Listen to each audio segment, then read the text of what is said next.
Before we begin, if you enjoy strange broadcasts and quiet hauntings, don't forget to subscribe and tell us where and when are you listening from.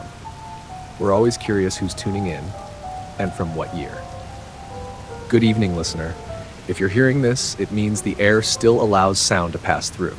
It means the frequencies haven't folded entirely. It means the radio tower is still standing, even if it leans slightly more east than it did last week. You are tuned, intentionally or not, to Shady Side Community Radio, your only source for news, weather, and reminders not to look directly at your own absence. Tonight's episode is called The Door at the Bottom of the Air. Yes, that door. No, it hasn't opened. No, not yet. But it has stirred. The crows are gathering again. That's always the first sign. Shady Side residents awoke this week to a sound beneath their feet. Not a rumble, not quite a vibration, but a murmur. A low, steady whisper rising from beneath floorboards, garden soil, and even the carpeted aisles of the grocery co-op. It began Monday just after dawn and has not stopped. Authorities say it may be seismic settling or cultural reverb, but the rest of us just call it what it is, the murmuring below. Town engineer Mark Rist, last seen measuring the angle of shadows with a burnt protractor, was called to investigate. He and his assistant Cal lowered a listening device into a storm drain on Hemlock and 3rd. The audio captured was inconclusive but unsettling. According to Cal, the tape contained the exact sound of her own name being spoken in a voice she recognized but hadn't heard in years. Her grandfather's, who disappeared after attending a town council meeting that, according to records, never occurred. Cal is taking some time off. Elsewhere, near the abandoned carousel in Eastwood Park, a sinkhole has appeared. It is perfectly circular and emits the scent of wet granite and nutmeg. Local thrill seeker Jackson Reed attempted to rappel into it Tuesday evening but returned less than a minute later, visibly aged, mumbling the phrase, "It's not done dreaming," before vanishing into a soft blur. His bicycle remains at the site, rusted completely through. City officials have cordoned off the area with a ring of potted ferns. The ferns are plastic, but they sway as if in a strong wind. Meanwhile, children attending Mrs. Renly's Little Ferns daycare have begun drawing identical images during free art hour, each one a spindly staircase descending into darkness. Some include figures at the bottom, standing, watching. One child drew herself waving from the last step. When asked what it meant, she replied, "It's just where the grown-ups go when they forget how to listen." Mrs. Renly has requested that crayons be limited to primary colors until further notice. Over at the community center, the floor beneath the yoga room developed a small crack during last Thursday's meditation session. One participant fell into what she described as an older version of the room, where the air was thicker and each exhale tasted of matches. She was returned safely, though her watch now runs counterclockwise, and she flinches at the mention of peppermint. The crack has since been patched with velvet and something the janitor only refers to as time glue. He did not elaborate. Library Director Myra Helson reported that a section of the underground archives has sealed itself off. The stone walls, once porous and shifting, are now solid as marble. On the surface of the new wall is a handprint, 6 fingers elongated, and a phrase carved with impossible precision: "We remember who forgot us." The carving glows faintly when read aloud. Myra has added a standing lamp to the area and asks that patrons do not feed it poems after dark. Last time, the card catalog rearranged itself into a spiral and began issuing fines for emotional overdue. In related news, the statue of Mayor Elsie's predecessor, yes, the one that weeps during eclipses and now smiles when no one is watching, has been observed leaning slightly to the left. Surveyors confirm it has rotated exactly 1 degree since last Sunday. Residents are advised not to approach it during hours that feel too quiet. Mayor Elsie herself addressed the town briefly during her weekly press silence. Standing atop the steps of the town hall, which were noticeably more numerous than usual, she looked out over the gathered fog and simply said, "We are still above it, for now." She then disappeared behind a curtain that hadn't been there before. Lastly, the radio tower has begun to hum again. Not mechanically, not electronically. It hums like someone remembering a lullaby, off-key and from far away. Birds no longer land near it. Antennas grow warm in the presence of truth. Our technicians are looking into it. One of them returned with sand in her ears and the unmistakable scent of sea foam. There hasn't been an ocean here in decades. That's all for local news for now. Stay alert, stay soft, and if the ground beneath you begins to whisper your name, whisper something back. Just not your real name. Not yet. The Night Watch assembled again this week beneath a moon that flickered twice and blinked out for 6 minutes. They did not panic. They did not speak. They simply adjusted their coats, polished the silver buttons stitched into their lapels, and stepped out into the dark. It was Thursday, the one with the soft angles and the odd hum, and the watch had received a new route. An addition to the patrol map, the bandstand, specifically beneath it. You may recall that the bandstand in Shady Side Park hasn't hosted a concert since the stringless violin recital of '94. Most avoid it entirely, not because of its condition, it's well kept, oddly so, but because it's never in quite the same place twice. By day it's near the pond, by dusk it sits at the park's center, and on moonless nights like Thursday it's somewhere below. Watch Captain Delano, who now carries a pocket full of dust labeled Tuesday, led the patrol. With him were Maris, formerly human, now memory adjacent, Klein, who claims he cannot die, only misplace himself, and newcomer Izzy Boone, press-ganged into service after returning a lost glove to a man who did not have hands. The night began as most do, with silence, the true kind, the kind that sits under all other sound. The team approached the bandstand just after 11:11 p.m. It had moved again, resting now at the base of the Whispering Pines, just where the soil begins to forget its shape. As the watch circled the structure, their button threads clicked softly, the triple tap that warns of temporal bleed. Maris knelt and touched the wood. It was warm, not from the weather, but from something below, something pulsing. They found the hatch beneath the stage, hidden beneath a trapdoor sealed with wax and twine. It hadn't been opened since 1977, when it was briefly accessed to retrieve a harmonica that played the future. That harmonica was never found. The watch opened the hatch. A wind rushed out, dry, salt-scented, carrying echoes of music never played. Not quite melodies, more like intentions of music. A suggestion that something once tried to sing here and failed. They descended. The stairs were older than they should be, worn down by generations of feet that never existed. The air grew dense, tangible, each breath like swallowing a page from a forgotten journal. Klein muttered a prayer in a language no one spoke aloud. Delano lit a match. It burned blue. The room beneath the bandstand was circular, stone walls, no visible ceiling. The air shimmered at the edges, as though reality itself was reluctant to participate. In the center stood a chair, not facing anything, just waiting. Around it, 12 objects, a melted metronome, a child's drawing of an open mouth, a bowl filled with black sand that never spills, a tooth with an engraving in braille, a candle that cast shadows but no light, a spoon made of mirror, a piece of glass with a fingerprint not belonging to anyone, a lock of hair tied with wire, a watch with no hands, still ticking, a key that hums when held, a photograph of a staircase with no top, a ticket stub, dated next week. Izzy stepped forward and picked up the watch. The ticking grew louder, and then the chair moved. It didn't stand. It didn't rotate. It just shifted, imperceptibly, closer. Delano dropped his match. The blue flame licked the walls, and for a moment they saw something. A mural, covered in dust, hidden beneath layers of forget. It depicted the bandstand, inverted, rising like a tower into the earth. Figures climbed it, some jubilant, some in despair. At the peak, a door. Above the door, these words carved in impossible script. They read, "This is where they wait for us to stop pretending." Maris covered the mural. She whispered to it. The flame went out. The shimmer returned. They climbed out in silence. Back on the surface, the bandstand was gone. In its place, a perfect circle of bare ground, steaming faintly. In the center, the chair, the 12 objects gone. The watch returned to headquarters just before sunrise. Delano filed a report. It reads only, "Chair moved. Do not engage." Klein hasn't spoken since. Izzy, however, has started humming tunes that no one recognizes, but everyone feels they once forgot. And Maris? She returned to the Pines the next night and stood where the bandstand had been. She waited an hour, then 2. At some point, she sat down. Not in the chair, just on the ground, listening. When she came back, she had a note pinned to her collar. It read, You'll find it again when the music is ready. The watch will resume patrol tomorrow. If you hear footsteps beneath your floorboards tonight, slow, deliberate, patient, it's probably them. Probably.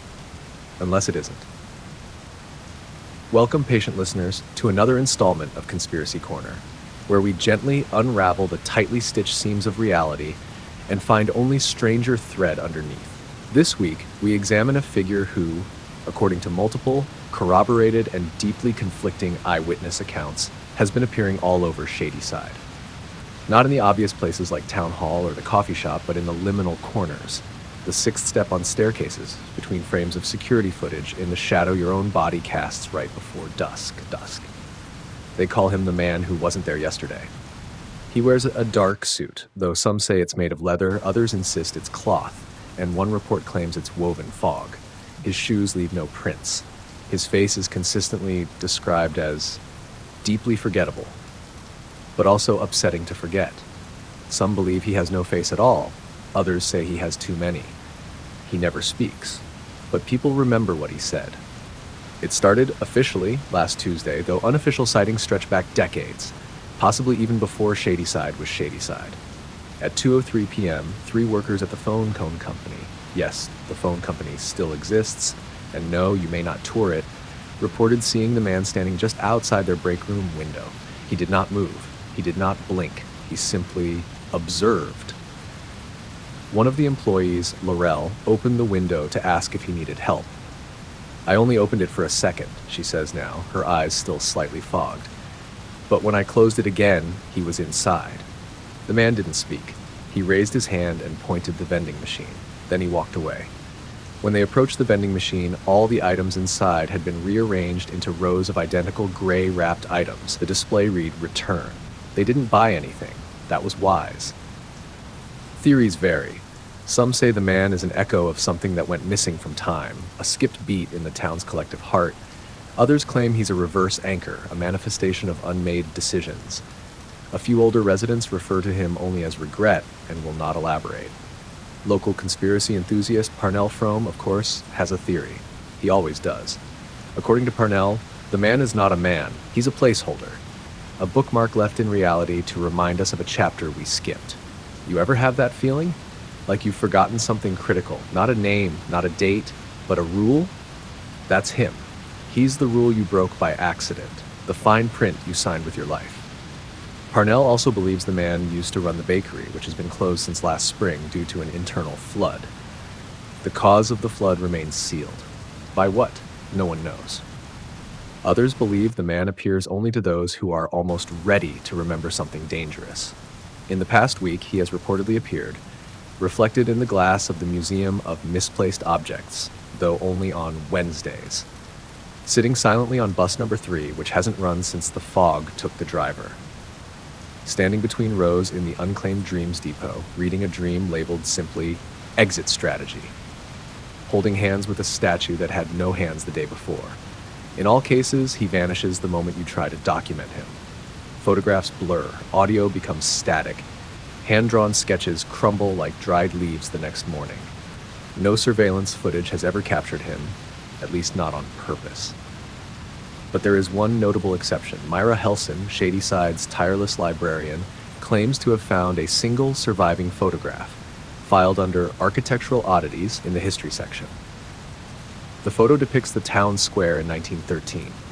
It's crowded with onlookers observing the dedication of the statue that now weeps during eclipses. In the very back, barely distinguishable, a tall man in a dark suit. He is staring directly at the camera. His eyes, if they are eyes, seem to shimmer. On the back of the photo, in red ink, are the words, "Do not invite him. He's already here." The photo was returned to its folder. The folder no longer exists.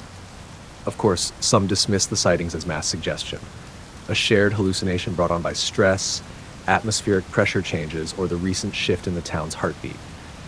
But those who've seen the man know the truth, not because he told them he didn't, but because something left when he arrived.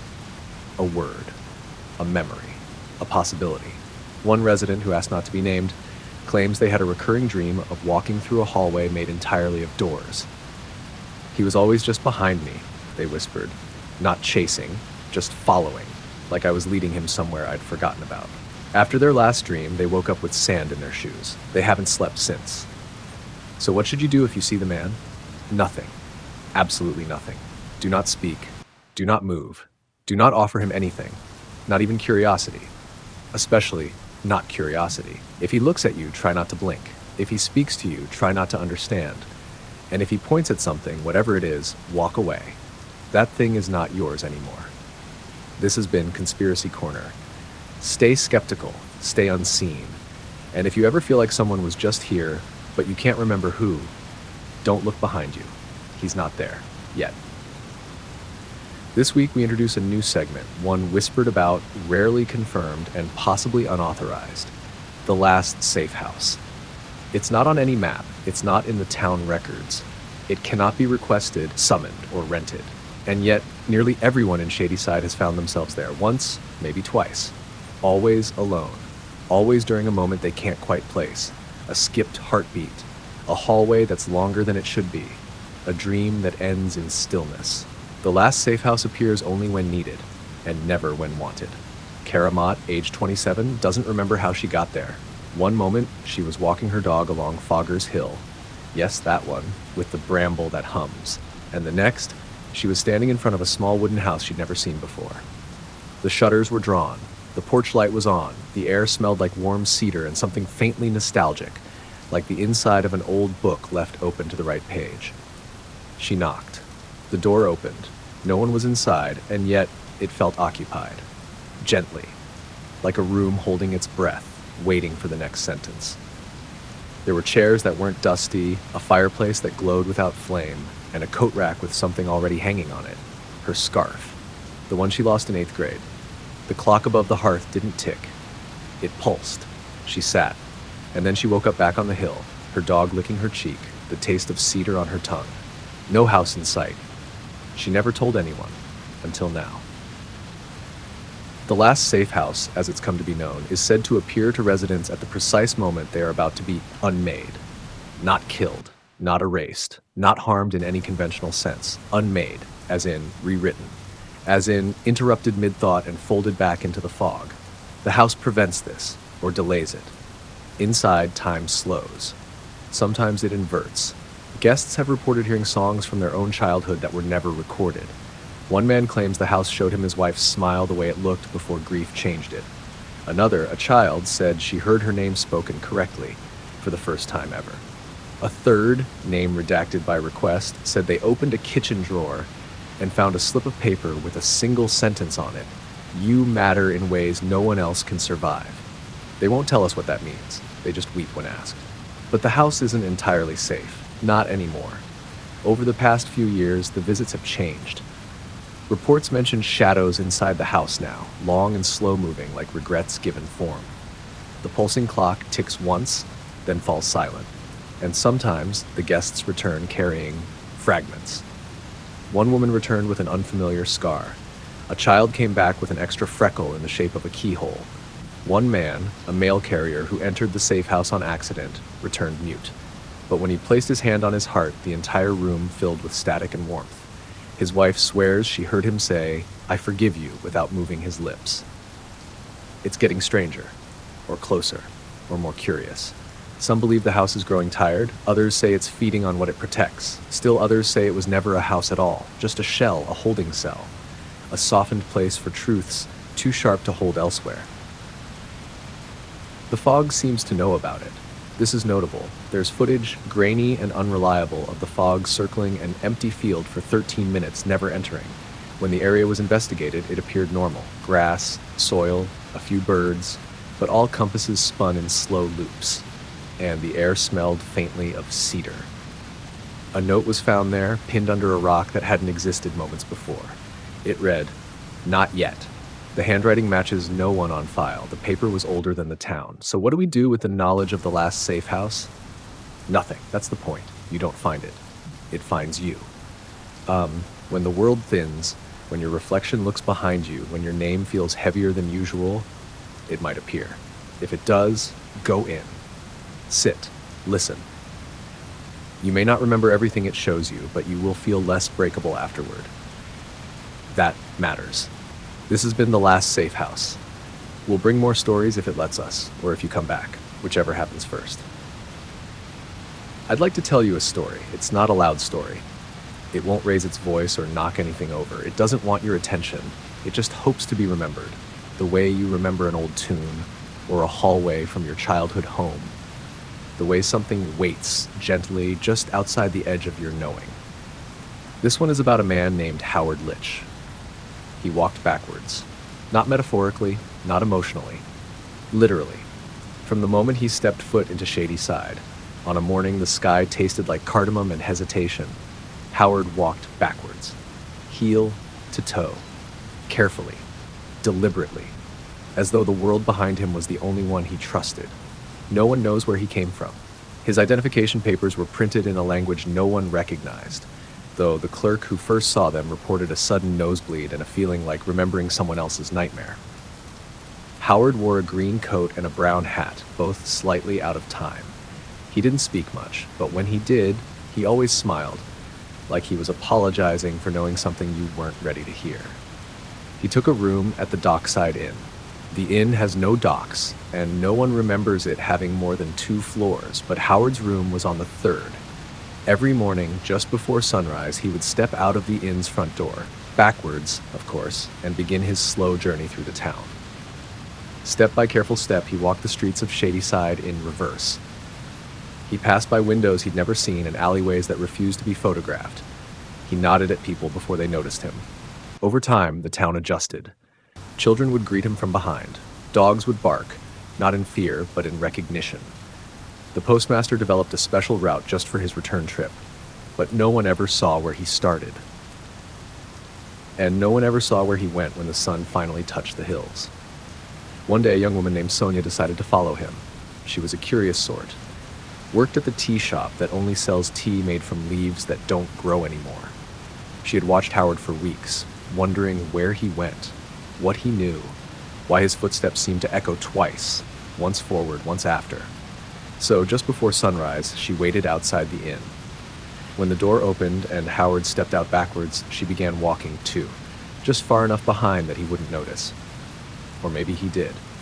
He never turned around, but he paused every so often, like he was waiting for her to catch up. She never did. They walked for what felt like hours. The town blurred at the edges. Familiar houses twisted gently into unfamiliar angles. Time lost its rhythm. Her watch melted briefly, then reassembled. Eventually, they came to the old train yard, the one no train has entered since the timetables stopped agreeing with reality. Howard stopped. The ground beneath him pulsed once, like it remembered something important. Sonia stopped too. He didn't turn. He didn't speak. He just pointed. There, behind an abandoned signal booth, was a door, not attached to a wall or building, just a door standing on its own, painted the color of dusk. Sonia had noticed it before, but somehow she had always known it was there. Howard reached for the handle, still facing away, still backwards. He opened it, and inside was a corridor. Long, quiet, lit by a soft, impossible light. He stepped through. Sonia wanted to follow, but something in her ribs said no, not fear, something deeper, a knowing, a hush. The door closed, the door vanished. Howard was gone. That night, the stars hung a little lower in the sky, the fog took longer to settle, and Sonia found herself humming a tune she couldn't name, but that made her cry without knowing why. The next morning, the Dockside Inn had 2 floors again. Room 3B did not exist. The innkeeper had never heard of Howard Litch. The sidewalk no longer bore the faint impression of backwards footsteps. But Sonia remembers. She wrote his story down on parchment made from dreams. She folded it into a paper boat and placed it in the stream behind her home. The stream accepted it. And now you know the story too. Howard Litch, the man who walked backwards. He didn't speak much. But once, when the fog was quiet and the air was listening, someone swears they heard him say, "You can't walk forward until you've faced what's behind you." And sometimes the only way to do that is to walk in reverse. That's all for tonight's Midnight Anecdote. We'll keep the light on just in case. Welcome back, night listener. Welcome to the Unclaimed Dreams Depot, where the things we forget to remember wait quietly on alphabetized shelves, cataloged not by title or theme, but by emotional weight and frequency of return. Shelf 47B is humming tonight. We checked the manifest. No new arrivals are expected. And yet, something is there. It's wrapped in a cloth that can't quite stay still. At first glance, it's the size of a music box. Then it stretches, a little longer, a little deeper, not maliciously, just restlessly, like it's trying to breathe in a room that was built to forget it. We unwrapped it slowly. It's a dream, yes. Faint around the edges, a little cracked, but vivid in the center, like a coin someone held too tightly for too long. The label reads, "The Clockmaker's Silence, owner unknown, deposited during REM drift, suggested hold indefinitely." We press play, and the dream begins. You are in a tower, listener, not a threatening one. Not at first. The walls are warm stone, the windows open to starlight but no sky, just stars, arranged like a language no one's spoken in centuries. At the top of the tower, a man stands before a wall of clocks. Dozens of them. Hundreds, maybe. Some made of glass, some of shadow, a few carved from memory. They tick, not together. Not in rhythm. Each one with its own pulse, its own declaration of now. The man, tall, gentle, precise, moves from one to the next, adjusting the hands by fractions of fractions. He doesn't use tools, just his fingertips, and once, a single breath. His coat is lined with notations, equations that spiral, dates that flicker, a list of apologies that rearranges itself with every movement. You try to speak, but sound doesn't rise here. It falls, like snow or forgotten names. Still, he seems to hear you. He turns slowly. His face is kind and terribly tired. He gestures to the clocks, then to a small bench beside him. You sit. Not because he tells you to, but because it feels like something you were always meant to do. Then he opens a drawer. Inside, a watch. Unwound, unlabeled, but unmistakably yours. You don't remember receiving it, but you remember losing it. That strange ache. That moment when you looked at your hands and thought, something should be here. The clockmaker holds it out. He doesn't say a word. He simply places it in your palm. It's warm. And then, silence. All the clocks stop.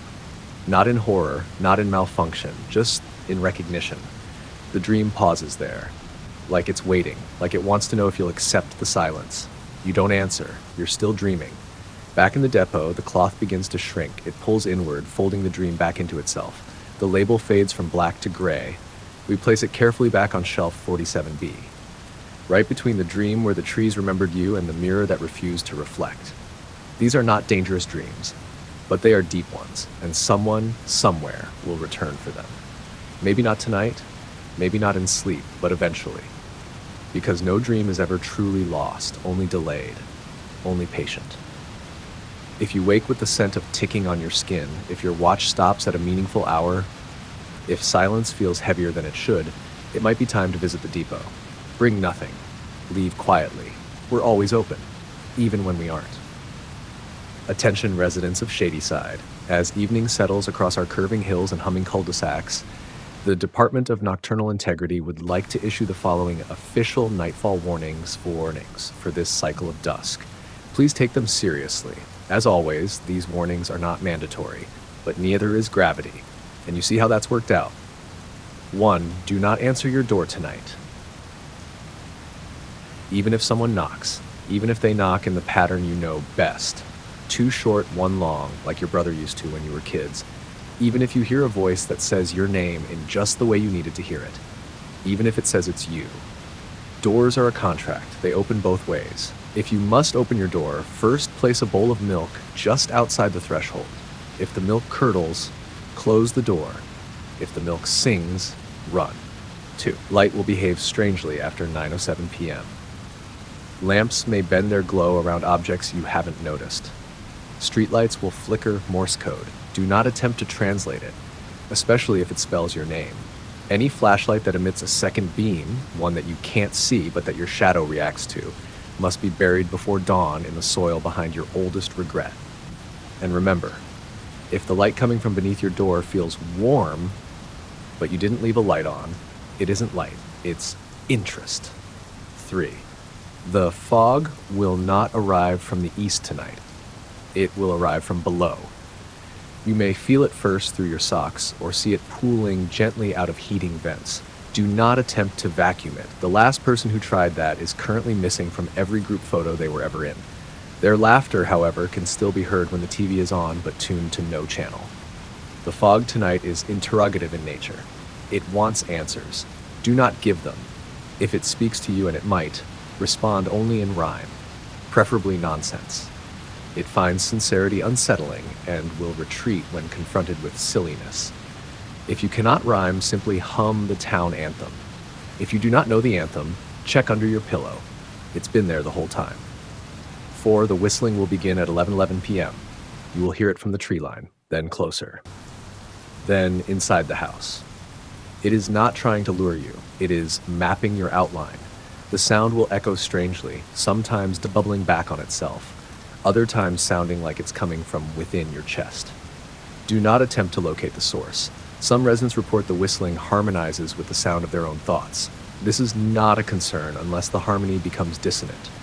If the pitch rises past what you can hear and your furniture begins to sigh, place 3 teaspoons on your windowsill, edge down. Whistle back, but out of tune. It respects poor musicianship. 5. A child will knock at your door around midnight. Do not open it. We know this overlaps with warning number 1, but it bears repeating. The child may not knock. It may whimper or giggle. It will sound like it's alone. It will sound like it needs help. It is neither of those things. If you must respond, speak through the door. Ask it to recite the alphabet backward.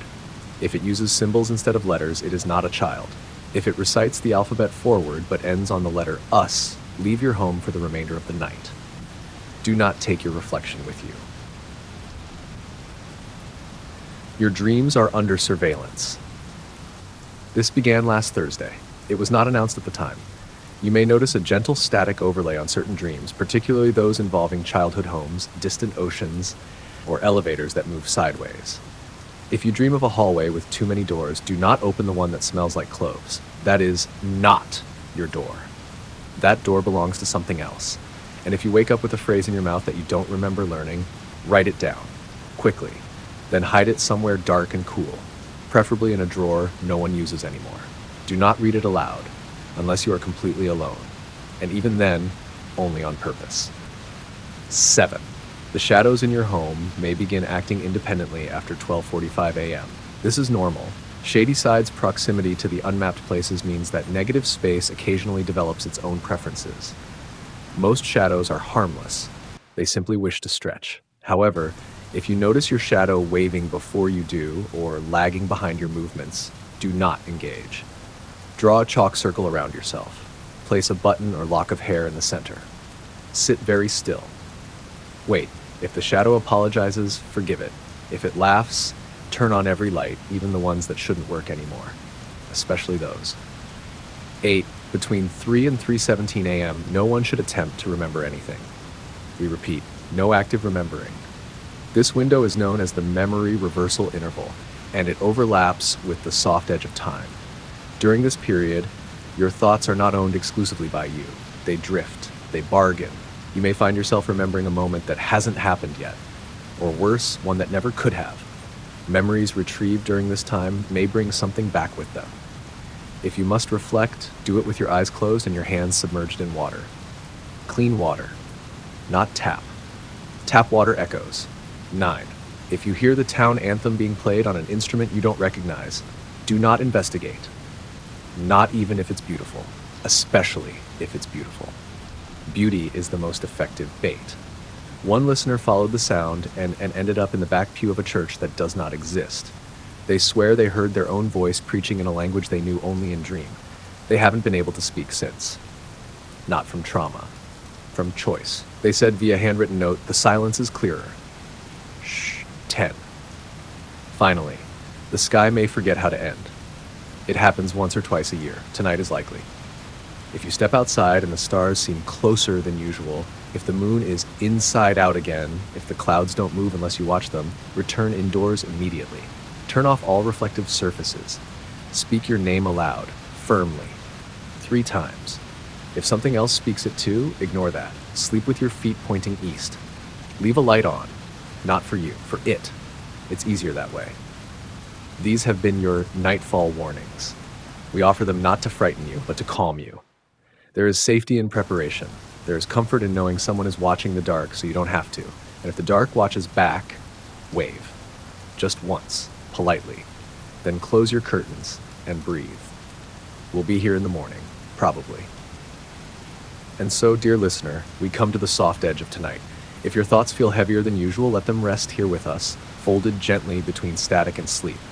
The clocks may be uncertain, the fog may speak in riddles, but you, yes, you, are still here, still listening, and that means something. Tonight, as you close your eyes, if the air feels too still or the shadows too attentive, just remember, Shady Side doesn't forget its listeners, not even the quiet ones, especially the quiet ones. We'll be here next time.